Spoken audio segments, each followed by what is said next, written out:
Give me liberty and give me Annette. Welcome to Annette on Life, Liberty, and Happiness, a podcast where I talk about the Constitution, history, politics, and pretty much anything else I want to talk about. You can find me on AnnetteTalks.com, iTunes, Stitcher, Spotify, and especially YouTube. If you want to see what we look like, go to youtube.com/Annette Talks, and you can find me on Facebook at Annette Talks. So Annette's talking all over the place. Or as my daughters, when I played, I went on Roblox with them and they gave me a username of Annette Talks Too Much. So apparently I'm known for talking.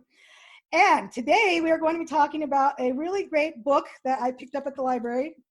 It's The Next Realignment: Why America's Parties Are Crumbling and What Happens Next by Frank J. DiStefano, who is joining me today. Hi, Frank. Hi, Annette. Did I pronounce your name right? Yes, you did. All right. All right. And so as we were talking about it beforehand, I walked to the library one day and I saw this book and it jumped out at me because I've been thinking about the two parties for a while.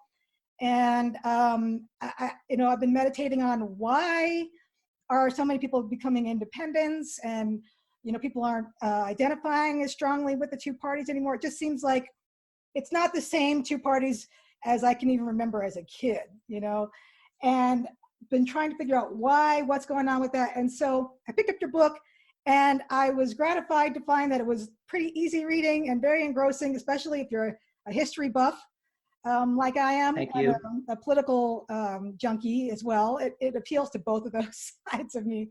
And also that it was kind of optimistic, especially at the end. That also appealed to me. And it was not partisan. I kept thinking, well, I have an idea of who Frank might be, but if I just read the book, I wouldn't say he's a Republican or a Democrat. And just while I'm mentioning that, so I just wanted to give everyone an idea of who you are.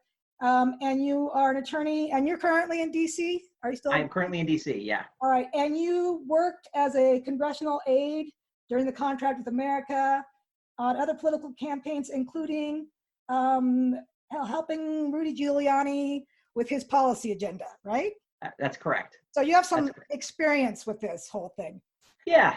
For a long time, I've been sort of a political hand as well as a lawyer and tilled some in the field of politics and Republican politics. Yeah, we tend to be drawn towards that. I don't know. It must be something about the lawyer brain that wants to be in control. I don't know. But, anyway, the book was a lot of fun. And so I thought what we would do is go through sort of a brief history of the past realignments, because the book says we're overdue for a major realignment. And so I wanted to go through quickly what the past realignments were and where we're headed from there. Oh, and then we're going to talk about the awakenings that you mentioned in your book. So how many realignments have there been so far? So we are currently living in what they call the fifth party system. So we've had 5 sets of political parties. And by parties, I don't necessarily always mean the names, right? Because we've had Democrats going all the way back to Andrew Jackson. We've had Republicans going back to Lincoln. So by parties, it's not the institutional names, but what they stand for, what they believe, what coalitions of people that they attract. So the way parties work in America, I think a lot of people think that political parties change gradually over time, which isn't really true. What they actually do, it's a cycle of destruction and rebirth that repeats over and over, where, we have a moment of crisis, some big issue that's hitting the country, and we form into 2 big coalitions, each with about half the country, and we form into 2 parties, and they have unique ideologies, unique coalitions of people, unique agendas, and then they start fighting about that problem, and then they exist like that over decades and decades at a time. And the issues change, and they change even some demographically in ways, but ideologically they stay the same. And so like in our era, we've had conservatism and liberalism. And since we've had our parties, we've had the Republican Party, which has represented ideologically conservatism, and the Democrats have represented New Deal liberalism, and that's going back to 1932. And then after we do this, they decay over time, and eventually they collapse. Usually in the time of a new crisis, something, they over time, after the problems get resolved, the parties get weak, people start infighting. They don't really stand for anything. The system starts to drift, and those weak parties will kind of, drift that way for a time until another crisis hits them. They collapse, and then in the rubble of the collapse, we create two new parties and two new ideologies to look at politics a new way. And that's a party system, and that's what usually scholars call a party system. So we've had, they said, 5 party systems, and then 4 realignments between them. And so there's the first party system that everybody knows between Hamilton and Jefferson, the Federalists and the Democratic Republicans. And that was a fight that was basically about what to do with, we created this new republic on paper, and nobody really knew how it was supposed to work in practice. The founders had a lot of different ideas about what it was going to mean, and they divided into 2 camps, one around Hamilton, one around Jefferson, with different ideas about how to take this paper republic and turn it into a real one in practice. And so that was the big ideological debate. And then those parties collapsed in the War of 1812 because that debate got resolved. Basically, everybody agreed. All the founding generation basically, once we had created the republic, it worked. They all knew how it worked. We implemented a lot of Hamilton's ideas, but Jefferson won the politics, and then those parties collapsed. And then we had 2 new ones. The second party system was over Andrew Jackson, Jacksonian democracy. So that's the Democrats and the Whigs. And then they were basically, what had happened was there was, the country had changed a lot since the early republic and the founding, as we'd moved west. So, you'd had years of pioneers moving out west. The country now was no longer, 13 colonies hugging the eastern seaboard. It was past the Mississippi, all these new small towns and farms, and it presented a whole new set of problems, and particularly about how to take what had been the founders' republic had been very elite driven, right? Their idea had always been the people would elect these elite people to rule for them, that the people would be represented, but now people, as the country had grown, people wanted to participate in politics, and you got the populist ideas of Andrew Jackson, and then the Whigs, which were more of a meritocratic reforming set of ideas, and the country redivided. So that's the second part.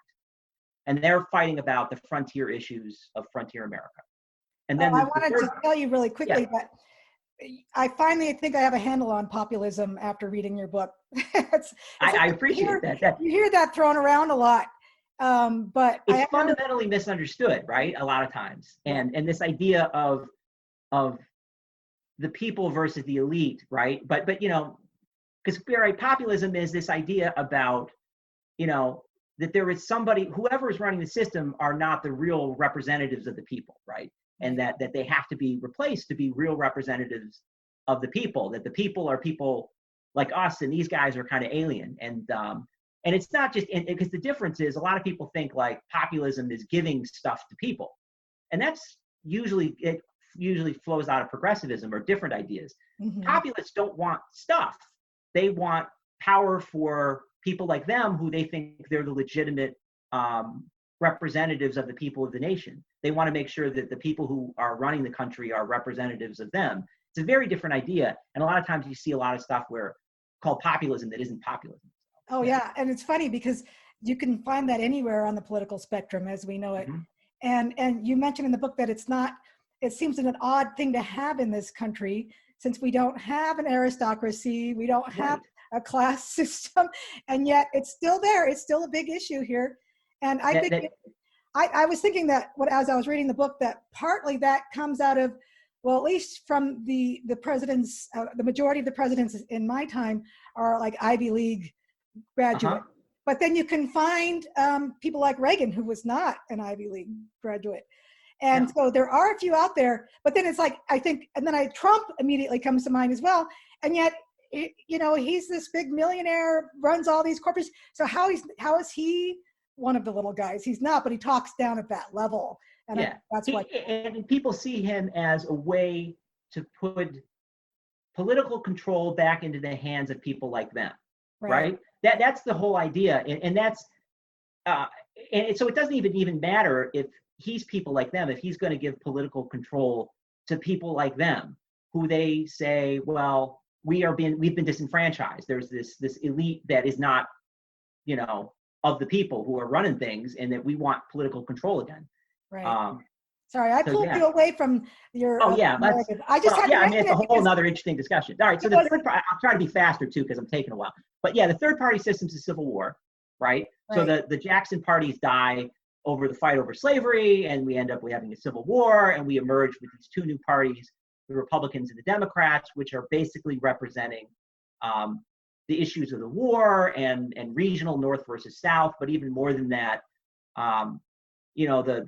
the Democrats represent the South as well as Northern, a lot of urban immigrants who feel locked out of, the Republicans after the war, obviously the majority party, and they're kind of in charge. So then you get that third party system. And then that falls apart with industrialization, because now we have this whole new big problem of we have an economic regime that's built on agriculture and small towns and family farms. But now we have this industrializing country and factories, and the cities are exploding. And the political system doesn't have any way to really talk about, they don't have anything to say about this. And that's the Gilded Age, which got very kind of corrupt, and people got angry, and you had a populist revolt that led to the Democrats. There was a populist third party, the People's Party, and William Jennings Bryan, who was a 36-year-old kid, which I love the Bryan story because it's fascinating to me how a guy who, he had 2 terms in the House, he's out of office, he ran for the Senate and he lost. He's 36 years old. So he's a former 2-term congressman. He walks in the Democratic National Convention and he just taps into these new neglected issues, and people are so angry. He walks out the nominee for the Democratic Party and then throws out all of its agenda and its elites and its ideas, and basically merges it, executes a third-party takeover of the Democratic Party, creates a whole new Democratic Party, which then I found that fascinating as well. I didn't know all of that about William Jennings Bryan until I read it, and I was like, wow, that is really. I can't believe there's not a movie about it, right? Oh, no.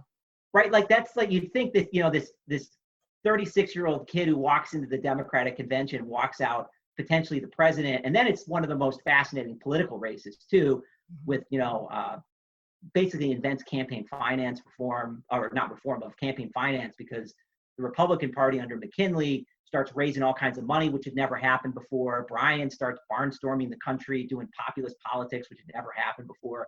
It's just an amazing story. And it changed it changed the parties, and it changed the country, and created, the Republicans in response now have to come up with their own agenda about industrialization. This is how you get Teddy Roosevelt. So the Republicans become the progressive party of Teddy Roosevelt. The Democrats are populist William Jennings Bryan. And then we get this reformist, populist, and progressive era, which then leads us into the New Deal, because, we do all these reforms. America emerges from the First World War. It's this powerful, now great power. And then we get the Roaring 20s, and we're fat and happy, and politics gets drifting and corrupt again. Nothing's getting done. And then you get the economy implodes in the Great Depression, and everything falls apart again. And then FDR walks in and starts just throwing everything at the wall to create a new agenda to deal with the crisis, and unwittingly creates this all new ideological idea, New Deal liberalism, in creating the New Deal. And that's the thing, is that people don't realize that what we call liberalism as an idea didn't exist before 1932. And then in response to that, the people who didn't like what FDR was doing for different reasons, right? Some of it, they had objections about that it was trampling on American liberty.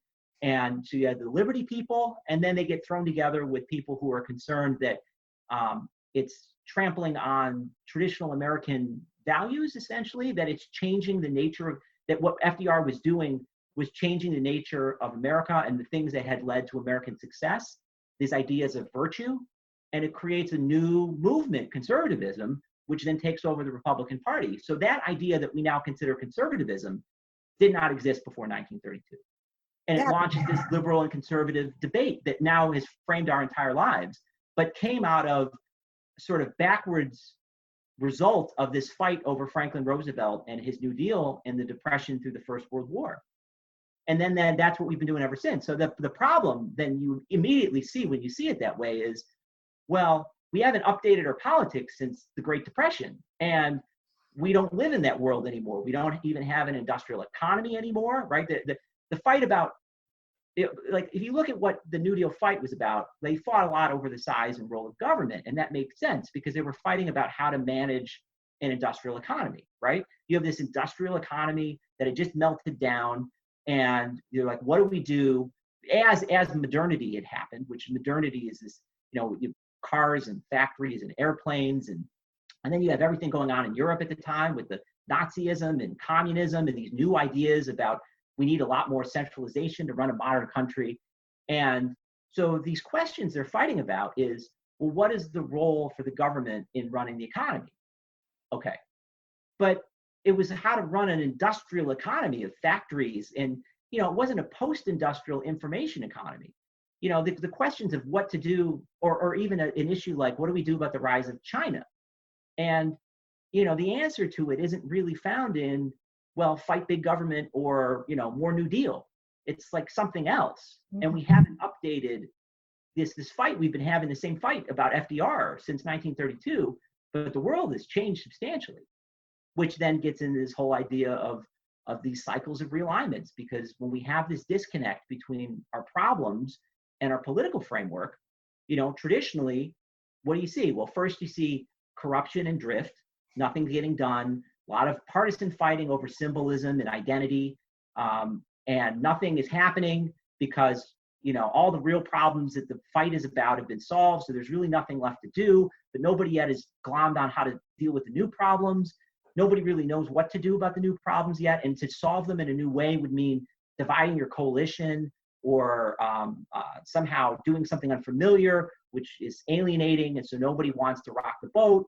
And so things just sort of drift, and then when nothing's happening, that's when the corruption sets in, because people aren't focused on really governing, so all they're just focused on is their own careers and personal interest.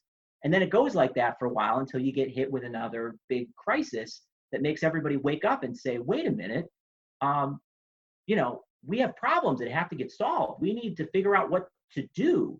And when that happens, then very quickly the parties and the whole framework collapses, and we create new parties and new ideologies built around the new era of problems. And we've done this consistently. It's just none of us know it because we've lived our whole lives in the stable part of the New Deal era. And that's politics to us. And that's what's happened before. I mean, if you look even like, how did the Civil War get out of hand? Well, a lot of it was because, the compromises that, slavery had emerged as a new issue because of the Mexican-American War, where the country had taken all this new land in Mexico, and it was going to admit, up to 10 or 12 new states. And each one, they had to decide whether it was going to be slavery or free. And that was going to change the balance in the Senate, which was going to change. So all of a sudden, that's the top of the agenda. And instead of dealing with that issue, they tried to push through a bunch of compromises because they thought politics meant the Jacksonian politics of 1920 or 1824. So they just tried to push the new issues off the scene to go back to what they knew. And what happened was everything blew up because the new problems were the problems that people wanted to solve. And so that's what always happens. And then we create the cycle again. So we've been drifting for a long time, and we're in the same party system that we started in 1932. Yeah. I mean, I would say since really around the end of the 90s, 2000, right, was the last time, the way I look at it is between Ronald Reagan and the Contract with America and Gingrich was sort of the summing up of the New Deal fight. Okay, in the early part, the Democrats had control and they had to put through the New Deal. Then there was sort of the counter pushback through Reagan, through the contract, where, the Democrats had proposed New Deal liberalism. They'd implemented it. The American people saw what they did.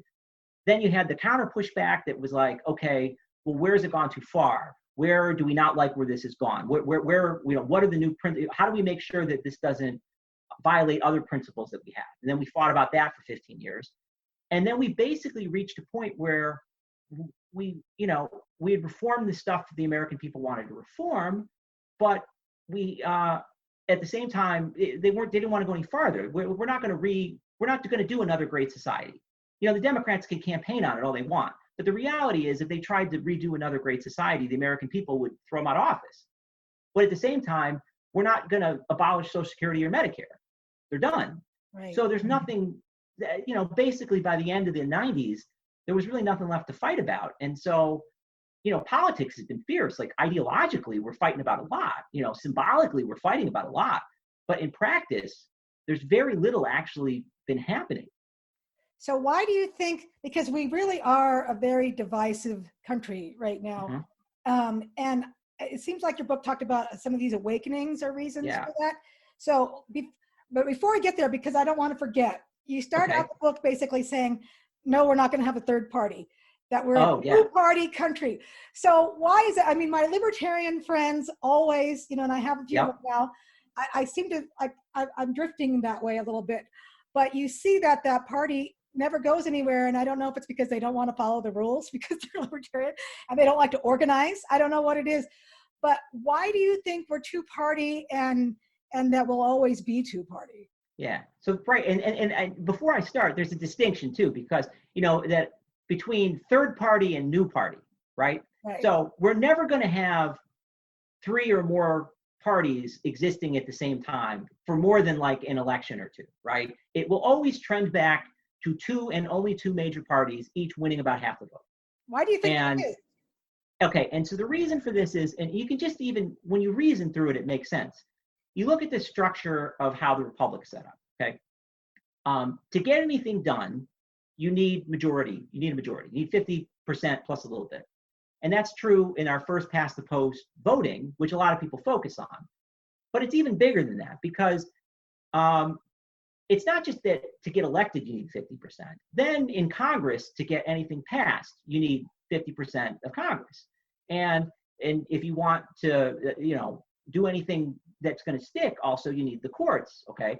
Then you also need, it's a federal system. So you don't need just 50% one place, you need it everywhere because you got to get through all the state houses and you've got state governorships and state legislatures. So to actually implement an agenda consistently, you need 50% of the people plus one in a coalition to get anything done. Mm-hmm. At the same time, the thing that everybody misses, and political scientists miss this a lot too, a lot of political scientists like to focus on the first part where they'll talk about, well, it's, you need 50%. You also don't want to get too much more than 50% because everybody you add to your coalition is wasting political power on people you don't need. So if I was a party and I'm winning 60% consistently, I've got 10% where, let's say I want to really get to 52, 53 consistently. And the other 7%, the most annoying parts of my coalition, I want to throw them out because I don't need them to win. And they're asking for stuff that either violates the values of other people in the coalition, or it's just I'm wasting resources that I don't need on them. Political resources, not just even, stuff, but political resources and time and effort on their issues. But also it's either creating conflicts in the party. And you always see this all the time. You guys are rhinos, you're dinos, we don't need you. If you're winning too much, then the core of the party will start throwing people out by doing what they can to push them out or just ignore them. So if you're under 50%, you fight to get to 50%. And if you're over 50%, you go back, you start throwing people out, throwing them into the other party. So you always end up with 2 and only 2 major parties. They each always get about 50%, half each, and no more, and they have to do that on a national basis. They'll have areas where they do better, areas where they do worse, but since it's a federal system, you need a national party that nationally can control about half the country, which is what you've always seen. So you can't really have a third party because if you had a third party, what would happen would be you'd have 3 parties, nobody had a majority. So 2 of them would make an alliance because they could win all the time. If right now we got 3 parties, they all get nothing. But if 2 of them make an alliance, then 2 of them can get, at least some of what they want and leaving the other one out in the cold. So they'll unite and then throw out the people they don't need, getting back to 2. Mm-hmm. So if you had 3 parties within an election or 2, it will trend back through natural forces back to 2. And that's what's always consistently happened. Excellent. But the thing that I don't mean is it doesn't mean you can't have a third party show up and replace one of the major parties. Right. And that happens all the time. So, if libertarians want to be a third party, they need to find a way to get to 50% of the vote and knock off one of the major ones. And that's what people sometimes miss when they say, so like in a stable era, right, there's no way for a third party to show up because the parties are satisfying everybody sufficiently. So if you come up with a third party, there's no way you're going to get to 50%, because you got two parties that are organized, they're winning half the vote, they're implementing agendas, and their agendas are what people mostly care about. You can't get half the country dissatisfied enough to leave them. But in a transitional era like the one we're in now, during these realigning eras, where people are unhappy, things aren't getting done, then you can build a new party coalition and, and knock off like the Whigs or the Federalists, or even we were talking about what Brian did, where he based, people often say that the Democrats co-opted the People's Party, the Populist Party. But, I always see it very differently. As far as I can tell, the Populist Party took over the Democratic Party and kept the name because it had a better brand name, the same way you see in corporate mergers all the time, where AT&T used to be, I forget who took it, SBC or whatever, right? SBC bought AT&T and renamed themselves AT&T because it was a better name. It was a more popular name. So anyway, so if you're a third party person, it doesn't mean you can't create a new party, and you just need to get to 50% and knock off the Republicans or the Democrats, which could be done. Interesting. All right. So before we go back there, because we're going to go back to what we think is going to happen next, with all the divisiveness that I've seen, I can never decide if it's divisiveness or divisiveness. But I want to know why we're so divisive if we're not really arguing about policy right now. Mm-hmm. And so your book talks about these awakenings. So can you just tell me what an awakening is and what kind of awakening we're in right now, or how it came about? Yeah. All right. So it is a separate cycle in America from realignments, right? It runs independently. So you don't need to have an awakening to have a realignment. You can be anywhere in each cycle and have it work. But what awakenings are is the country, it's like a pendulum going back and forth between pragmatic eras and moralistic eras. And awakenings are the moralistic eras. And the reason for it, the best explanation for the reason for it, it's just a matter of, did you grow up in good times or bad times? When the country goes through bad times, people grow up and they tend to be very pragmatic, they make compromises, and they want to build. When people grow up in good times, when things are peace and prosperity, then they start looking at everything that exists that's wrong, that they don't like, that they think is unjust.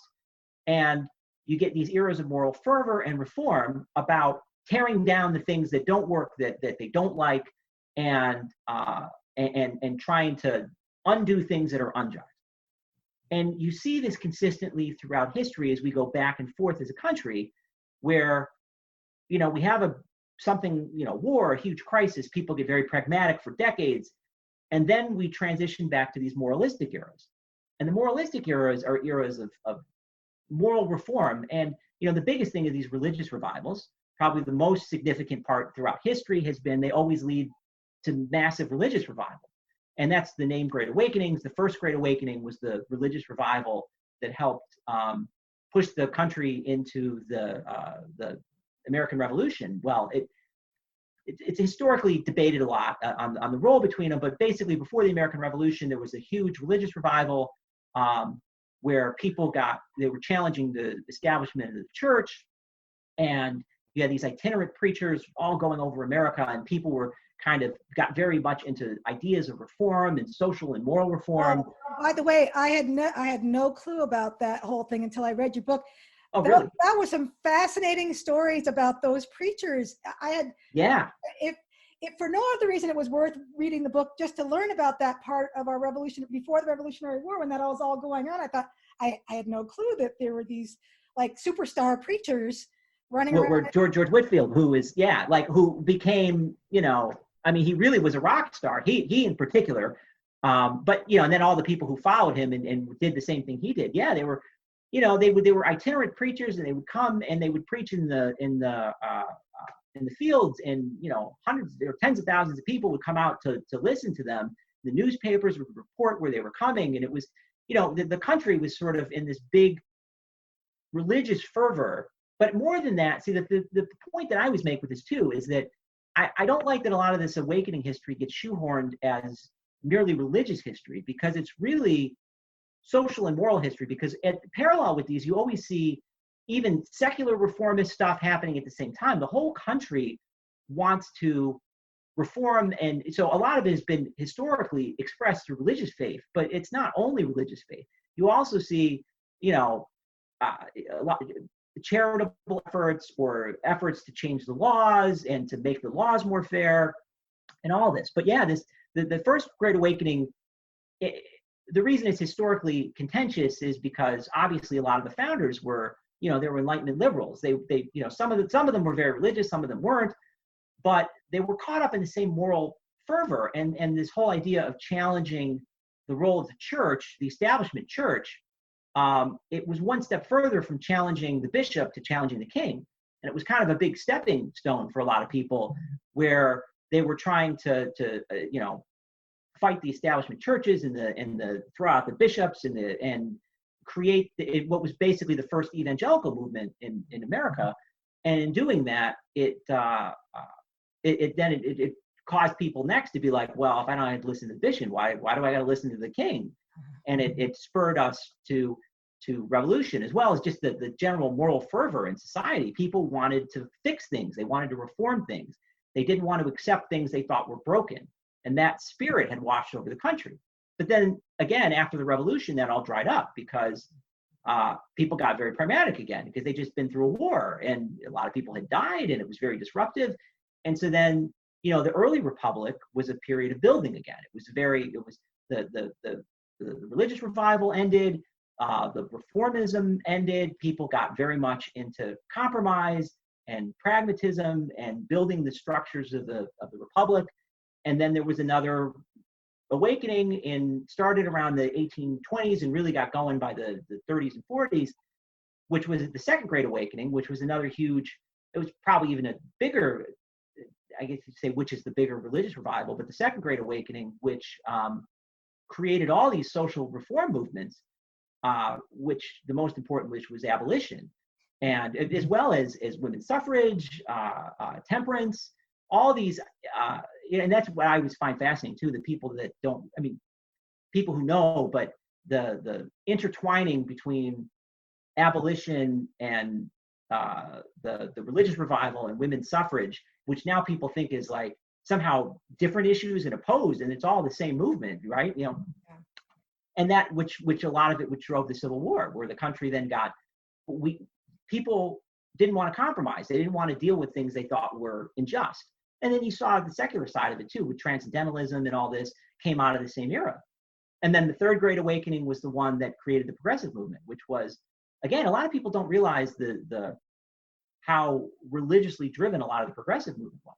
That's a whole nother thing. There was another big religious revival after the Civil War. So the Civil War, we get pragmatic again, right? We have the Civil War, the moral fervor drives us into the Civil War, and then we fight this war, and then it's horrible, and people then get pragmatic for a while because they want to build and they want to recover.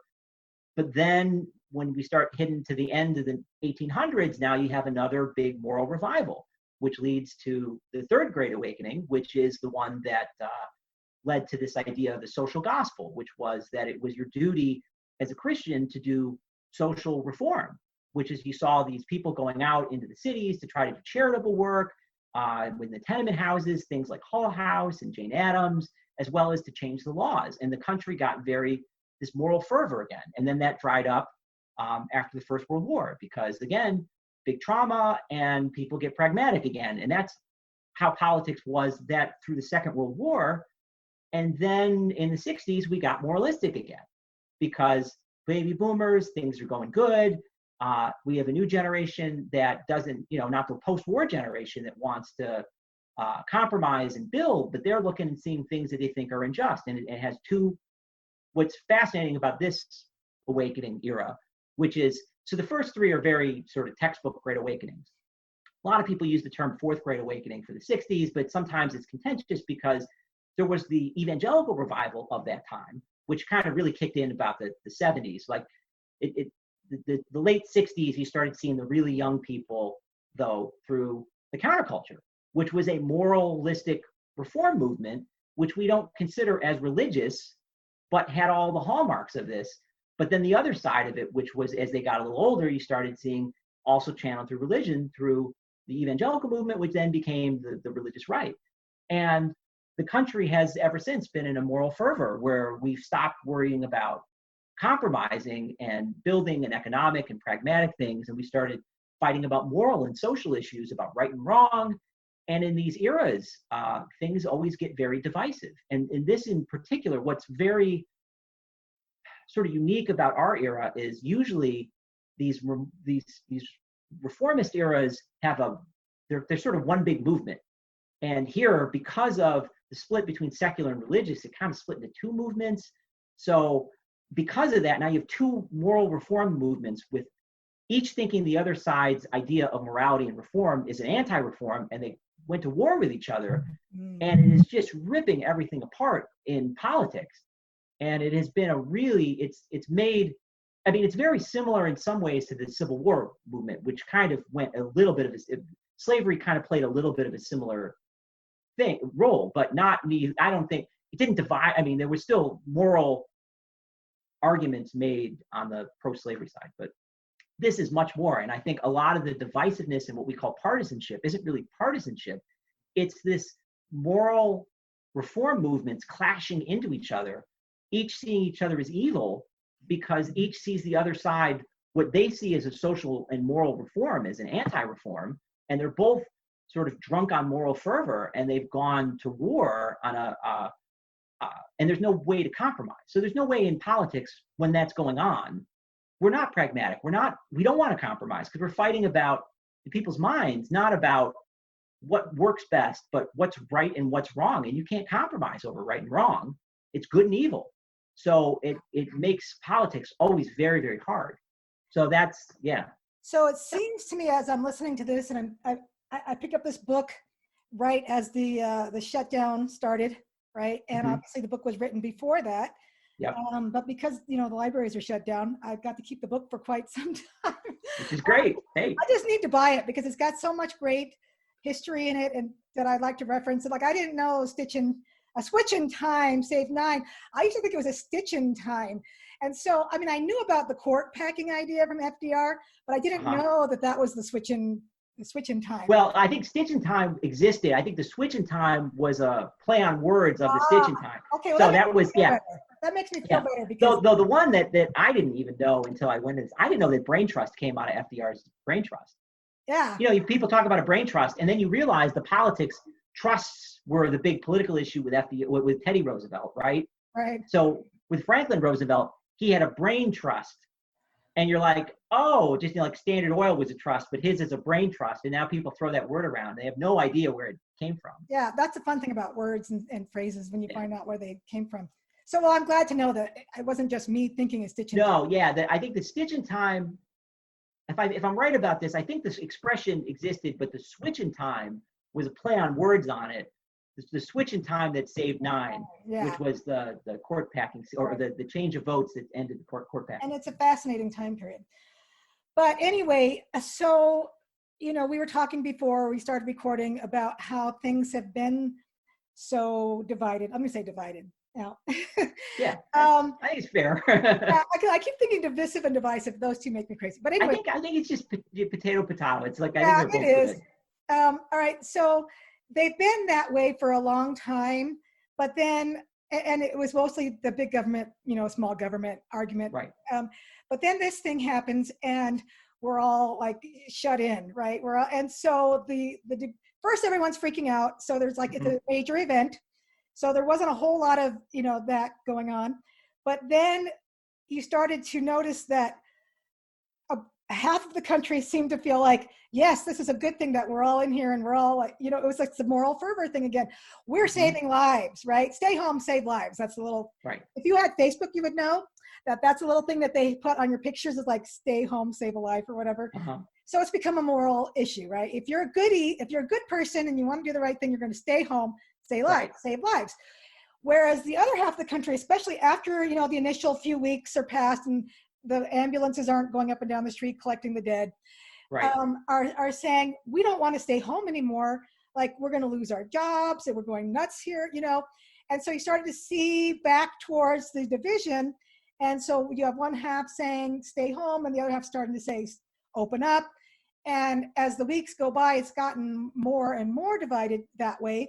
And everyone's lined up. And then the mask issue, you see the lining up on that. And so I'm thinking, is the COVID-19 the big event that forces a realignment, that, someone's going to come out and say, all right, I mean, if you look at the libertarians, they're all, of course, really up in arms about the whole, governors taking over. And also, you notice it's the blue governors or the blue states that are the ones that are more locked down than the red states, for the most part. And so that, of course, has also created the more, two camps. Everyone's standing in their camps. And again, it's not just a policy thing, it's a moral thing. Like you said, the stay-at-home people say they're saving lives by staying at home.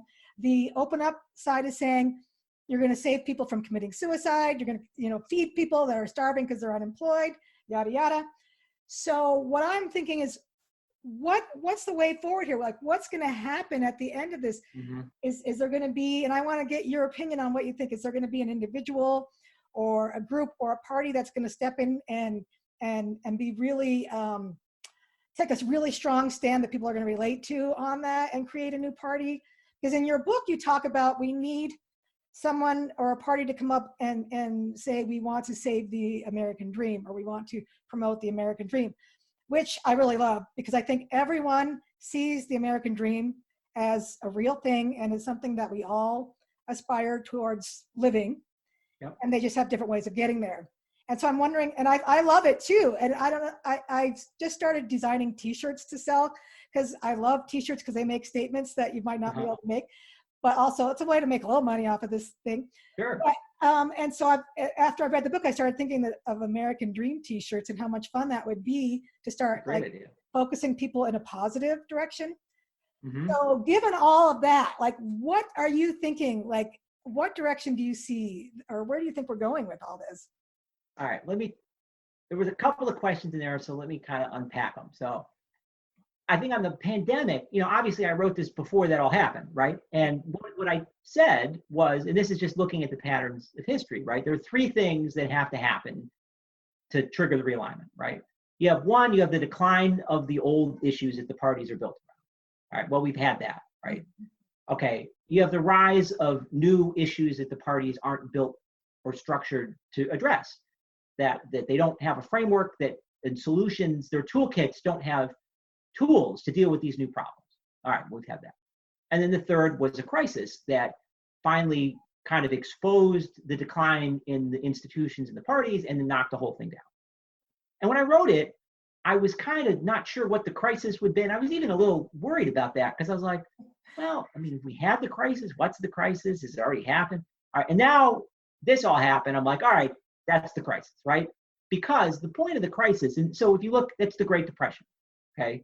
Or the Panic of 1893, or this fight over the Mexican-American War did over slavery, or the constitutional crisis that killed the Federalist Party. What always happens is you have some event that exposes that the parties don't have the tools to solve our problems, that we are having this framework and this debate about old problems that don't exist. We have this whole host of new problems, and the parties don't really have a way to solve them, and they don't have the tools, and they're not going to get there. And we need to do something about it, because there's something urgent that we can't kick the can down the road anymore. So we've all been feeling for a while that our politics has been stagnating and problems are getting ignored, and the system isn't working. People have been saying politics is broken for a decade now, right?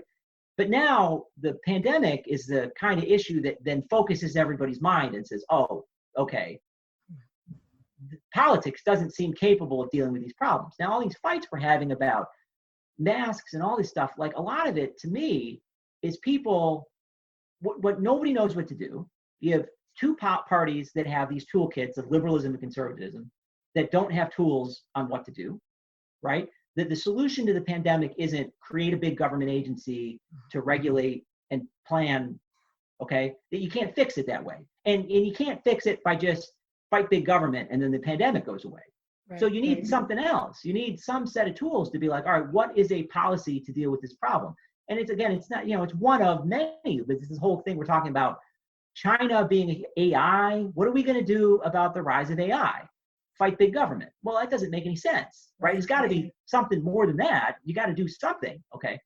And, both parties have been kicking the can on all of these rising issues. What do we do about automation? Andrew Yang was talking about, right? This whole idea that, automation is increasingly taking jobs. And, we've been talking about that as a country for years, but nobody really has any plan on what to do about it. Just like kind of hope it goes away.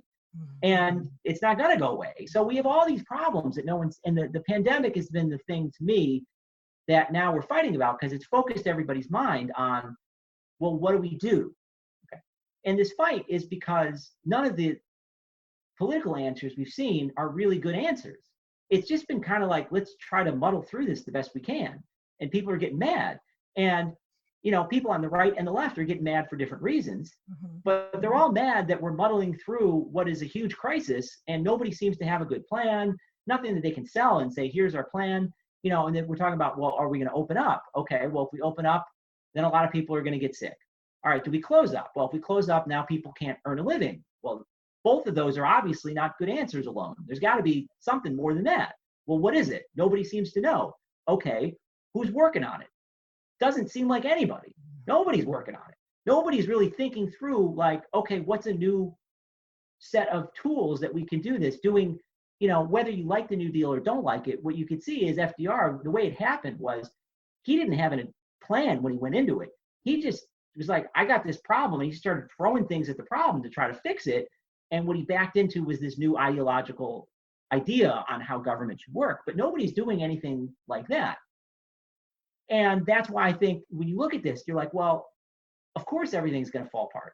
And of course everything's falling apart, because the system that we've had since the 30s has been revealed and exposed as unable to solve our problems. And nobody has shown up who has given everybody confidence that we can fix them. And people are getting nervous and they're getting angry, and they're looking at different people in society as like, well, your ideas are terrible. Your ideas are terrible. But nobody's come with a new ideological answer to, what do we do with this new era of history? Because at the end of the day, where we stand now is a new era of history, unlike the industrial era stuff that we've been, Cold War, industrial, 20th century world that we lived in until recently, and that frames our thinking about everything. We have this whole new world that looks very different. The United States is in a different place. Like we don't have the same role that we did as the defender of democracy after the Cold War. Now we have Russia and China. It's a different geostrategic situation, different economic forces. And so somebody has to take that into a new idea. And the thing that I came to see was, when you listen to all the complaints on the right and the left about what's wrong with the country, what's not working, they have, the specifics are very different and the villains are very different. But the problem always in some way comes back to this idea that the American dream is in decline.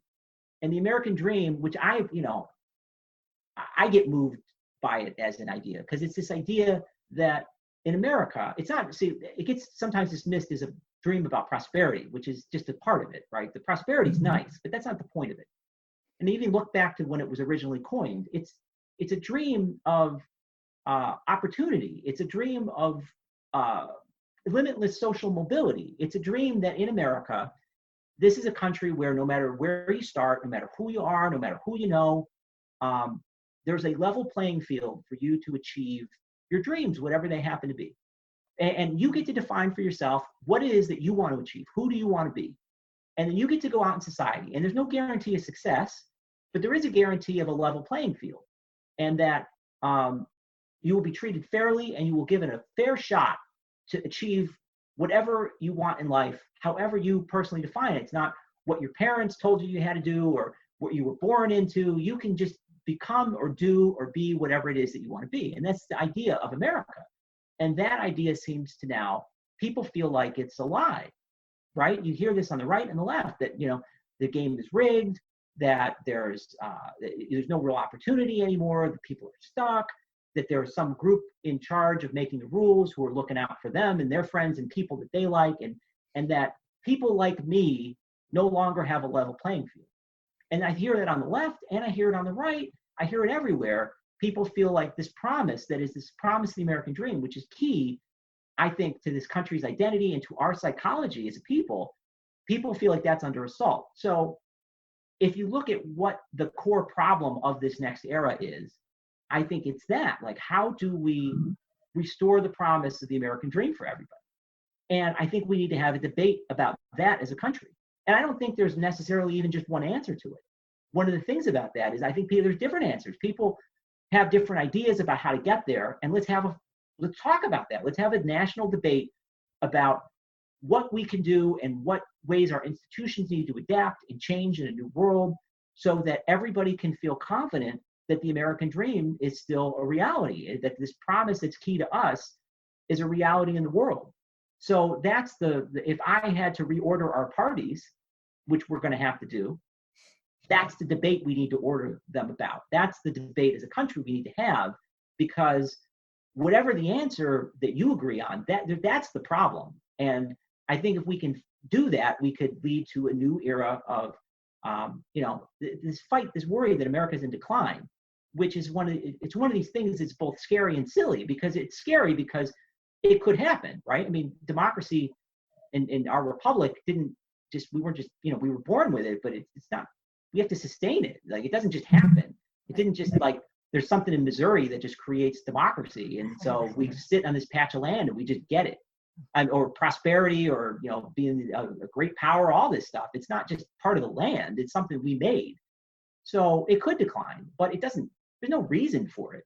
The country, we still have a great people, great culture, great institutions, limitless wealth, great, there's no reason America should be declining other than because we make bad decisions and choose it. So, we're at this turning point where we need to choose it, and we need to, and I think we can, and I think we will, to restore this idea of, all right, let's make sure everybody has the reality of the American dream. I hope that it goes that direction, because your book talked about a few possible coalitions that could come to, and it sounded very dystopian. Like, it felt like it would end up very dystopian. And because I looked at both of your coalitions, and at first I thought, and I'm like, oh, I don't like either one of those. Yeah. I would not feel comfortable in either one of those. And so a lot of us would be like, I can't do those, and it would be bad. So, well, and that's one of the things that's hard, right? If you got fit, so in any way, you got to divide the country in half, okay? And in some ways, there's always going to be people who are unhappy with some of their partners, right? Like, when any way you combine people, you're going to get stuck in a party with some people that there's no way that you don't like half of the country, right? There's going to be people stuck in your party. There's always crazy people and cranks and people with bad ideas, and they got to go somewhere. They got to fit in one part or the other. But that said, what matters, I think, for how an era turns out is, okay, but what are those parties defined around? What is it they're fighting about? Mm-hmm. And what worries me is this idea of, and this is what I think you're alluding to, is this idea that, all right, conservatism was classically liberty people who believed in the idea of liberty, who thought the New Deal was an attack on liberty, and this virtue people, these people who thought, and this is, by virtue, I mean not just moral virtue, but this Republican virtue that was real important to the founders, this idea that if you're going to be a republic and the people are going to choose the government and be the government, we're going to have self-government, you need certain qualities in the people to make the country work, because they're not subjects. They are the government themselves. If the people are the government, the people need certain traits of character for the government to succeed. And that was very important to the founders. So those ideas came and combined to create this idea of conservatism. And then liberalism was built out of populism, what had been the traditional William Jennings Bryan democratic people versus the powerful type of idea. And then progressivism, which had been a Teddy Roosevelt Republican idea that had been pulled over into the Democratic Party, this idea that we could use policy and planning to create progress, to create a better society. And they combined that into this idea of liberalism, that we'd use policy and planning by experts to benefit populism, the people, and the people who are marginalized and the least well off. So these are these ideas. So you unpack them and you see, well, those ideas don't attract people who agree on stuff anymore. One of the big problems is now populists and progressives are on paper, they're supposed to be in the same party, but a lot of the populists, what they want and what the progressives want in this new era with new problems are opposed. they're positioned very differently than they were in the 30s. So they divide. And then liberty and virtue has been kind of at odds for a while sometimes too, because they both have always agreed on what they didn't want, which was the New Deal, but they had different ideas about, okay, now that we have power, what is it that we're going to do? Because the Republican Party was always built as an opposition coalition. It was a coalition that was united to stop New Deal liberalism. It wasn't a coalition that had ever made an agreement about, okay, and then when we win, what are we going to do? So they have different ideas, and it's always been hard when Republicans win, or within conservatism about, okay, well, when we have power, what are we supposed to do? So that breaks off. And you see populists have been moving in to be attracted to the virtue people. So virtue and populism making some kind of new alliance, and then it pushes the liberty people over with the progressives maybe, and that's where it gets complicated, because I don't know if woke progressivism and classic progressivism is a new idea or just a twist on an old idea. But regardless, what you end up with is two parties that are in practice divided around social class. Yeah, class envy. Well, I started thinking envy, about yeah. like would end up with class envy, and it would be terrible. So it's like, what do we do about the post-industrial economy? You get one party that says, well, this new global economy, information economy is bad and it needs to stop, which it can't stop. You can't, a lot of people, when we had the Industrial Revolution, wanted that to stop too. And let's go back to the family farmers, but you can't. Like once trains exist, there's really nothing you can do about it. Yeah. And in the same way, in the other side, people who benefit from this world who say, hey, this is great. And then they're just going to go to war with each other over spoils. And that's going to be terrible. It's not a fight about, this is the big thing. You want the fight to always be about, how do we make America work for everybody? My camera go out?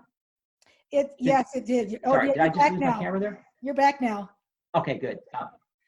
I just saw it black out. So I said, yeah, whatever you do, you want to make sure that you have an America where both parties should have disagreements about how to make America work for everybody. So if you look at like liberalism and conservatism, they had different ideas, but they both agreed, they both believed that their ideas would make America better for everybody. It wasn't just, well, if conservatives win, then that'll be good for us and forget you guys. It was, our ideas are going to make America better for all Americans. And the liberals believe the same thing.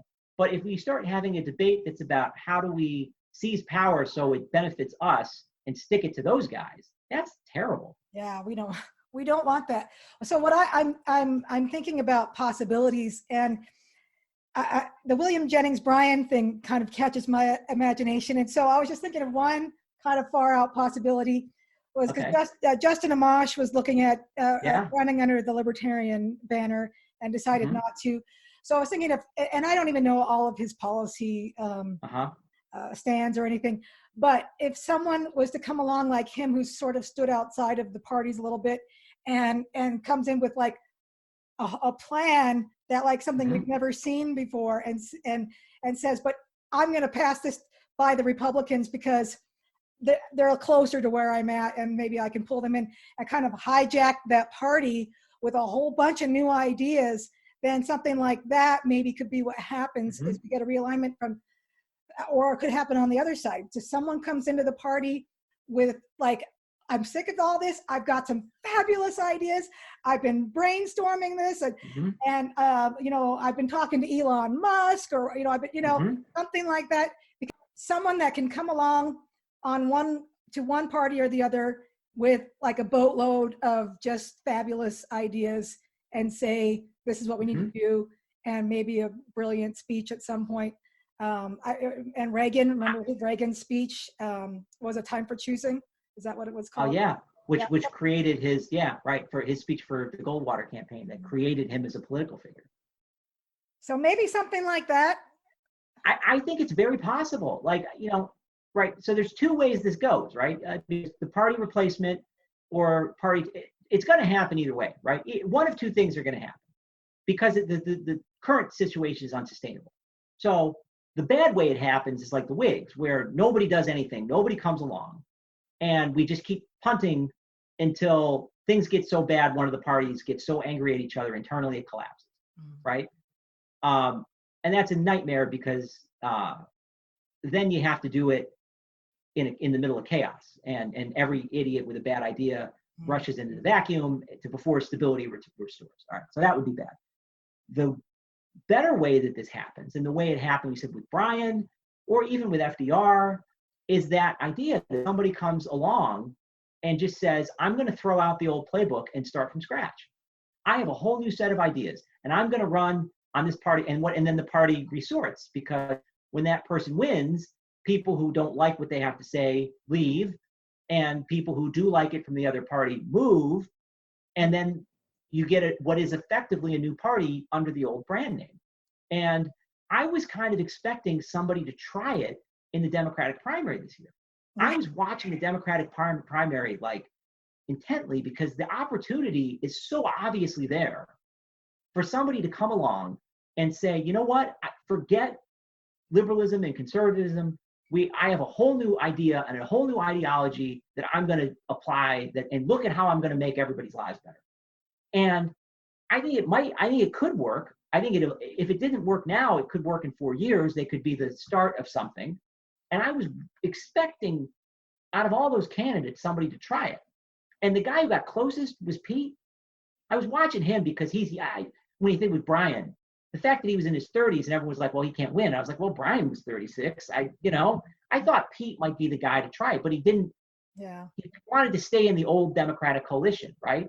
Nobody tried it. And I think it could happen in the Republican Party. I thought when Justin Amash did what he did, I was interested to see what he was going to try to pull off. Mm-hmm. And then he dropped out, like, a couple weeks or even a week later, because the interesting thing with him was, would he try to build something that could get to half, right? So the challenge in doing this is you can't do it on a small agenda that only appeals to 20% of the country, right? You got to win. You got to get to 50%. So you got to pull people into your coalition, and you have to take your ideas and merge them with other ideas that could build a new ideology, a new idea. And I thought he had promise of doing it. And I was sort of, I know a lot of people, gave him a hard time about trying to challenge the system. And everyone says, well, you can't win. Third parties can't win. You're just a spoiler. And I was going to be curious to see him give it a try. I think the opportunity is definitely there. And it doesn't seem like anyone's trying it this year. And I do think that in the next election, in next cycle, 4 years, either somebody's going to come along and do that, or we got the Whigs, which would be bad. Well, I know what I'm praying for. Yeah, me too. I mean, I'm really, like you say, sometimes I get down and sometimes I get frustrated. But overall, I really am positive. I do think we're going to get there. I do think that person's coming. I really do, because I just think it's always happened before. I believe in America. I believe we're waking up to the problems. I just really do think that person who can do that is there, and the opportunity's there. It's just getting that person or that movement, and it's got to be bottom up, because here's the thing with these third parties. You can't do this is the Howard Schultz or Bloomberg idea. It doesn't work top down. You can't just be or even Ross Perot. You can't just be a rich guy and say, I'm going to spend a lot of money and I'm going to be president, because you don't. To win the White House, you got to be a party. You got to have senators and congressmen, and you got to have roots into the community, and people got to have something to believe in and believe in you. And they got to believe in you not because they believe you as a person, but what you stand for, your ideas. It's all, at the end of the day, all of politics is about ideas and values. Mm-hmm. So you've got to build a new ideology. And so you can't do it just some rich guy says, I'm going to spend $1 billion and buy the White House. Yeah. And then I'm going to remake everything. But I mean, then there is the FDR example, which is you could have somebody squeak in on the old and then do it stealth once they win, because that is what FDR did too, right? Mm-hmm. FDR ran on the old Democratic agenda, but he could get away with it because in the Depression, Hoover was now so unpopular. I mean, anybody could have beaten Hoover, mm-hmm. right? The Depression was so horrible, and people were so disgusted with the government for not fixing it after 3 years that whoever the Democrats nominated was going to win.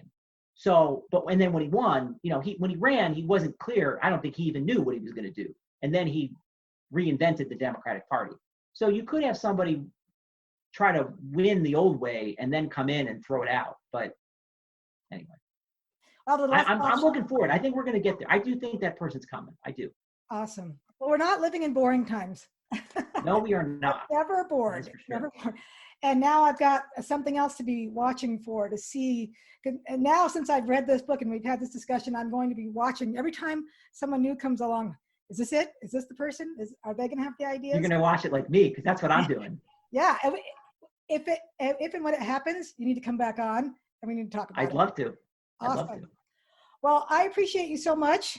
And again, this is the book, The Next Realignment. I always forget the last part. Why America's Parties Are Crumbling and What Happens Next, by Frank DiStefano.